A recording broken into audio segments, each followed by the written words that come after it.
Lino ly'eddaala eryali lyazimbibwa Minisitule y'ebyentambula emyaka 5 egiyise nga liwezaako mita 2 okuyambako abantu abawangalira mu nsozi mu disitulikiti y'e Sironko. Ekinnako enkuba eyatonnya olunaku lw'eggulo ku ssaawa nga 8 ebyafaayo yabikyusizza bwe yamenya eddaala lino.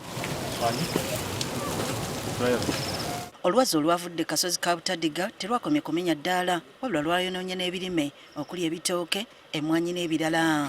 Olwatuuse ssaawa 8 ejjinja lyavudde ku linaalyo ne liserengeta nga lyonoona ebirime ebiri emmwanyi, amatooke ne lyonoona n'amadaala abantu baffe abaali mu magombola ga Elgon, Butandiga Town Council and Elgon Sub-County.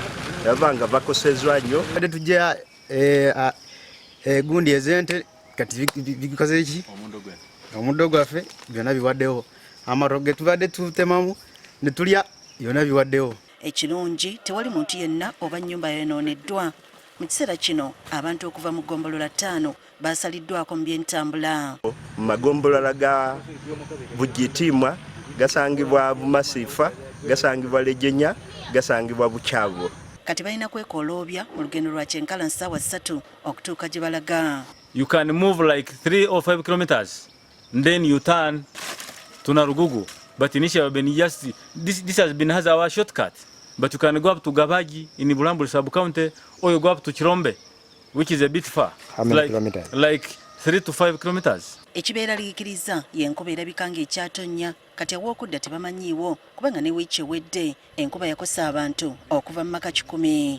Neleeta amatabi g'amaanyi gakosa ggombolola lya Bukiise, gakosa Sironko Town Council, gakosa Bukulo. Tweraliikirira nnyo okubeera nga olusozi nga lukola ki nga lugwa. I do request the government of Uganda through Ministry of Works that if there is a possibility of helping our community, they do come and assist, they rehabilitate our mental order such that our people can come back. Kati Geoffrey Wanyala, ssentebe w'akakiiko akakola ku bibamba mu disitulikiti y'e Sironko, asabye abatuuze okugira nga beetegula ng'enkuba bw'ekendeera.